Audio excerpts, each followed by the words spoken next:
Chaque année, des milliers de micro-entreprises perdent des centaines d'euros en impôts juste parce qu'ils ne connaissent pas ces 3 astuces fiscales que je vais te partager. Alors pour ça, on va prendre des cas concrets pour voir combien tu vas pouvoir économiser en impôts. Tout d'abord, un petit rappel sur le barème de l'impôt en 2025. Il faut savoir que l'imposition en France est par tranche. Donc en dessous de 11 295 euros, on est à 0 euros d'impôt. Ensuite, on a cette première tranche jusqu'à 28 797 où on est à 11%. Après, on passe à 30, après, on passe à 41 et après, on passe à 45. Donc, c'est une tranche qui est vraiment échelonnée. On ne paye jamais 45% d'impôt en France. On payera toujours d'abord la tranche à 0. Même quelqu'un de très très riche en France a sa première tranche à 0, puis il passe à la deuxième, la troisième, etc. Donc ça, c'était un petit rappel que je voulais vous faire. Maintenant, le micro-entrepreneur, il est soumis à l'impôt sur le revenu. Alors, concernant l'impôt sur le revenu, il faut savoir que le chiffre d'affaires qu'on réalise en micro-entreprise, il va connaître un abattement forfaitaire pour les charges. Et cet abattement forfaitaire, c'est directement les impôts qui vont l'appliquer. Donc, on n'a pas à calculer nos frais professionnels puisque l'abattement, il est calculé en fonction de l'activité qu'on exerce. Donc, pour les prestations de services BIC, cet abattement, il est de 50%. Ensuite, pour les activités de prestation de services BNC et les activités libérales, il est de 34%. Et pour les activités de vente de marchandises, pour l'exemple les personnes qui font de l'e-commerce, il est de 71%. Alors pourquoi déjà les taux sont si différents? C'est parce que l'État, les impôts estiment que si on fait de l'achat-revente, on a certainement des coûts d'achat, des coûts d'envoi, donc ils prennent un abattement plus important. A l'inverse, si on est en freelance, qu'on a une activité du coup en prestation de services BNC et qu'on fait des sites internet pour des clients, on a moins de coûts concrètement qu'une personne qui fait de l'achat-revente de produits. Du coup, par rapport à ça, le barème progressif de l'impôt sur le revenu, il va être appliqué à votre bénéfice imposable. Donc pour ça, je vais vous prendre 3 exemples concrets avec 3 activités différentes pour que ça soit très clair et on verra les 3 astuces pour optimiser directement son impôt et en payer moins légalement. Donc ce calcul, il est accompli donc, par l'administration fiscale, donc il déterminera le montant d'impôt sur le revenu dont on est redevable. Donc je vais prendre 3 exemples. Le premier exemple, c'est si vous exercez une activité de prestation de service. Exemple, un coursier à vélo, un photographe de mariage ou d'événementiel, un installateur informatique à domicile et que vous avez réalisé un chiffre d'affaires annuel de 50 000 euros hors taxe. Donc le calcul d'imposition de la micro-entreprise, ça sera le suivant. Montant de l'abattement forfaitaire. Donc là, vu qu'on est sur une personne qui est en prestation de service, on l'a vu, l'abattement est de 50%.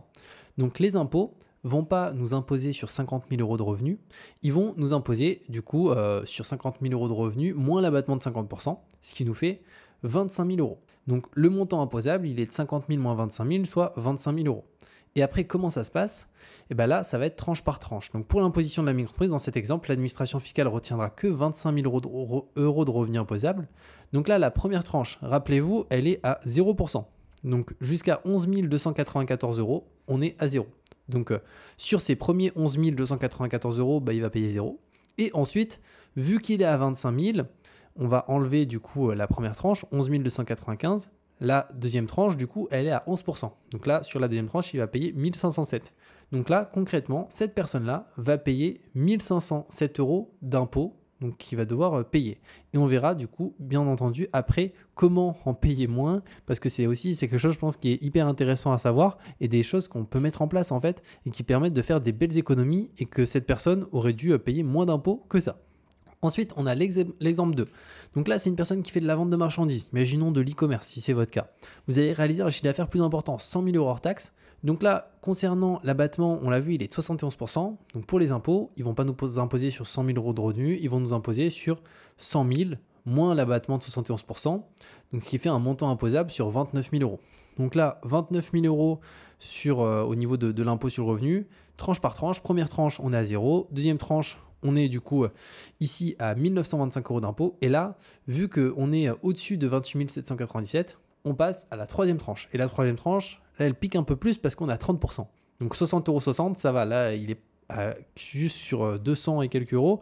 Donc ça va. Mais imaginons, s'il serait beaucoup plus haut, il serait sur une grosse partie à 30%, voire même la tranche potentiellement d'après. Donc là, ici, il va devoir payer 1985 euros d'impôt et 60 centimes. Et là, on va prendre l'exemple 3 avant de voir les 3 optimisations possibles. Donc là, c'est une personne qui est en CDI et il a aussi une micro-entreprise. Donc là, si vous exercez un exemple ici, une activité libérale, donc ça peut être un formateur indépendant en ligne ou en présentiel, et que vous avez réalisé un chiffre d'affaires annuel de 60 000 euros hors taxe. Donc là, le calcul d'imposition de la micro-entreprise, il va s'ajouter à celui de votre revenu salarié. Parce que oui, vous payez de l'impôt en tant que salarié, soit à la source directement, donc c'est prélevé du salaire, soit en fin d'année. Et donc du coup, ça s'accumule aussi au revenu de notre micro-entreprise. Donc là, le montant de l'abattement forfaitaire. Donc si on fait pour le coup et qu'on a une activité libérale, c'est 34%. Donc là, 60 000 fois 34%, ça fait 20 400. Donc 60 000 moins 20 400, ça fait 39 600 euros imposables. Donc là, par conséquent, ici, l'imposition de la micro-entreprise, donc dans cet exemple, l'administration fiscale, ils vont retenir 39 600 euros de revenus imposables.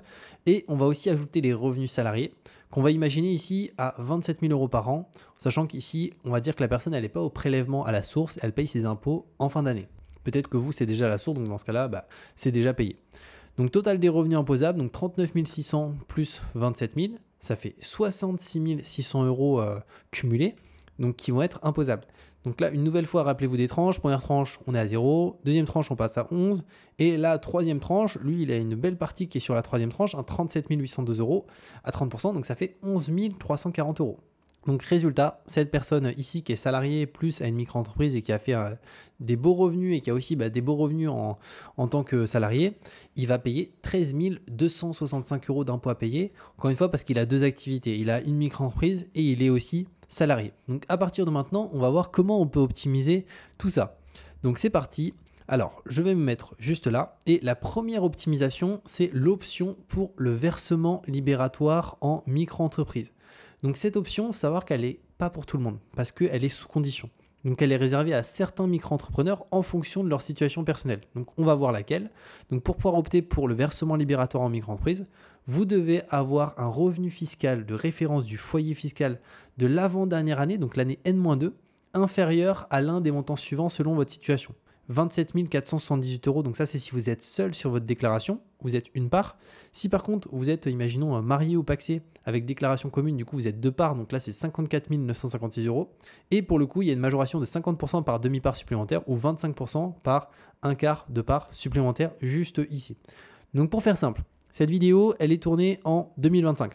Donc si je veux savoir est-ce que je peux avoir droit au versement libératoire, l'année 2023, N-2, je regarde mon avis d'impôt et je regarde est-ce que mon revenu fiscal de référence qui est indiqué en bas à droite de mon avis d'impôt, si je suis seul, imaginons une part, on va dire que c'est mon cas ici, est inférieur à 27 478 euros. Si c'est le cas, je peux opter pour le versement libératoire. Donc pour une activité de vente de marchandises, donc le taux il est de 13,30%. Alors de base, il faut savoir que si on fait de la vente de marchandises, on paye 12,3% de notre chiffre d'affaires d'URSSAF. Et là, en fait, au lieu de payer 12,30, on va passer à 13,30. Donc on va payer 1% de plus. Mais ce 1% de plus, ça comprend en fait notre impôt. C'est ça le versement libératoire. On va payer 1% de plus, mais par contre, en fin d'année, il n'y a plus d'impôt à payer. Donc c'est quand même plus intéressant, on va le voir avec des exemples concrets juste après. Et pour une activité de vente de prestations de services artisanales ou commerciales, donc le taux, il est de 22,9. Donc de base, on est à 21,2. Mais on rajoute 1,7% d'impôt sur le revenu, donc en versement libératoire. Donc on n'aura pas une nouvelle fois de l'impôt à payer en fin d'année, on le paye soit de manière mensuelle ou trimestrielle au même moment que les cotisations. Ça rajoute un pourcentage supplémentaire. Et après pour une activité libérale, donc le taux il est de 26,8, donc on a 2,2% d'impôt sur le revenu et 24,6% de cotisation sociale. Donc on va prendre des exemples. Ici une personne qui est photographe, qui a le versement libératoire et pour le coup elle a fait un chiffre d'affaires de 50 000 euros. Et de l'autre côté, c'est cette même personne. Par contre, elle n'a pas le versement libératoire, elle a fait aussi 50 000 euros. Et vous allez voir la grosse différence d'impôt à la fin de l'année.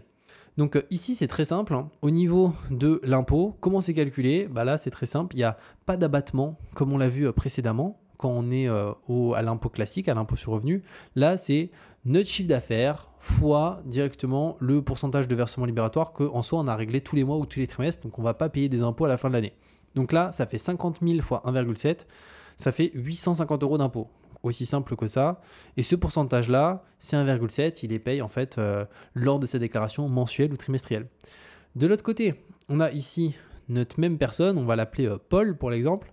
Alors là, Paul, il est pas au versement libératoire. Il a l'impôt classique. Donc il y a la question d'abattement. Donc 50 000 fois 0,50% pour son activité. Donc 25 000 euros qui vont être imposables juste ici. Alors là, j'ai mis 50 000, c'est 25 000 imposables directement.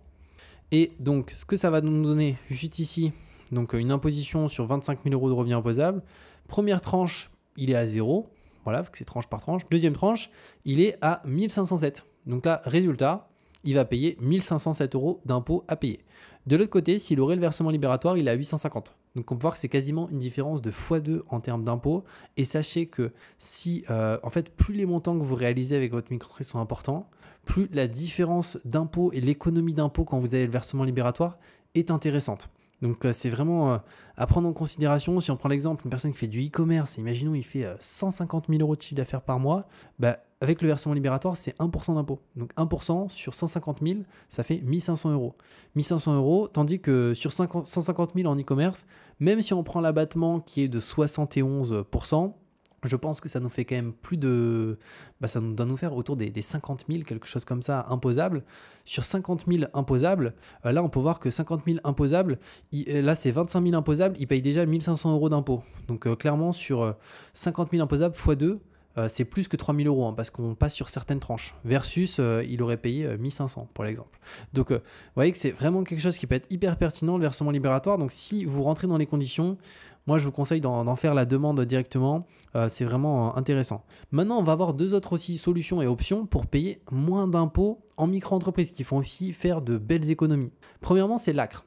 Alors l'ACRE, ça permet de payer moins de cotisations sociales la première année en micro-entreprise. Donc si vous n'avez pas encore votre micro-entreprise ou si vous venez la créer et que ça fait moins de 60 jours, vous pouvez encore en faire la demande. Alors les cotisations sociales, en réalité, on va dire que ce n'est pas directement de l'impôt, mais à mon sens, c'est comme de l'impôt, c'est une taxe. Toutes les taxes, en réalité, on leur donne des noms, mais au final, même la TVA, ça reste des impôts avec un certain nom pour un peu les différencier. Donc concrètement, l'ACRE, c'est sous condition, donc tout le monde ne peut pas en bénéficier. Je vais vous partager les conditions, elles sont juste ici. Et si vous rentrez dans l'une des conditions, imaginons que vous avez entre 18 et 25 ans, vous allez créer votre micro-entreprise ou pour le coup, ça fait moins de 60 jours qu'elle est créée, vous pouvez encore en faire la demande et avoir l'ACRE et donc payer 50% de cotisation sociale de moins la première année.